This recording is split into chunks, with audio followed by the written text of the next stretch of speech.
Party నాయకులు చెక్కం భీముడు ఆధ్వర్యంలో నిర్వహించిన మెగా రక్తదాన శిబిరానికి అధిక సంఖ్యలో వీర మహిళలు జన సైనికులు పాల్గొని రక్తదానం చేశారు.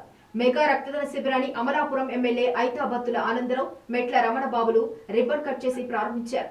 అల్లవరం మండలం టీడీపీ మండల అధ్యక్షులు దెందులూరు సత్తిబాబు రాజు, ఎంట్రుకోన సర్పంచ్ తెక్కిరెడ్డి శ్రీనివాసులు రక్తదానం చేశారు.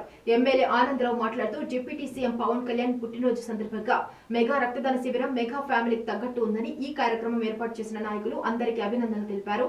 పలువురు మాట్లాడుతూ మా దేవుడు పవన్ కళ్యాణ్ పుట్టినరోజు అంటే మాకు సంక్రాంతి పండుగ లాంటిదని, అందుకనే 3 రోజుల పాటు పలు సేవా కార్యక్రమాలు నిర్వహిస్తున్నామని అన్నారు.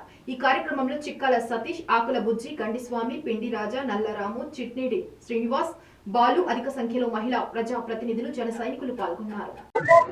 అధినేత పవన్ కళ్యాణ్ గారి పుట్టినరోజు పురస్కరించుకుని ఈ బ్లడ్ బ్యాంక్ ని ఇంత విజయవంతం చేసిన జనసేన పార్టీ నాయకులకు, కార్యకర్తలకు, వీర మహిళలకు నాకు ప్రత్యేక కృతజ్ఞత తెలుపుకుంటున్నానండి.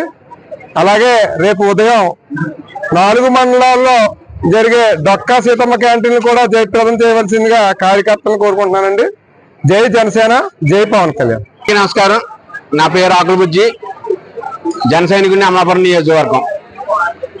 మరి మన రాష్ట్ర డిప్యూటీ సీఎం కొనిదెల పవన్ కళ్యాణ్ గారికి అడ్వాన్స్ గా పుట్టినరోజు శుభాకాంక్షలు తెలుపుకుంటూ, మరి ఆయన పుట్టినరోజు కని విని ఎరగిన రీతిలో ప్రతి సంవత్సరం కూడా అమలాపురం నియోజకవర్గంలో పుట్టినరోజు వేడుకలు, రక్తదాన శిబిరం, అలాగే అన్నదాన డొక్కా సీతం గారు భోజనాలు పెట్టడం, మరి ఇటువంటి కార్యక్రమాల్లో చేస్తూ వచ్చాం. మరి ఈసారి ఎంతో అత్యద్భుతంగా మరి ఈ కార్యక్రమాన్ని నిర్వహించడం జరిగింది. ఈ కార్యక్రమంలో మరి జన సైనికులు, వీర మహిళలు, నాయకులు అందరూ కూడా పాల్గొని రక్తదాన శిబిరంలో పాల్గొని బ్లడ్ ఇవ్వడం జరిగింది. మరి ఈ కార్యక్రమాలు విజయవంతం చేసిన ప్రతి ఒక్కరికి కూడా కృతజ్ఞతలు తెలియజేసుకుంటున్నాం. జై జనసేన, జై పవన్ కళ్యాణ్.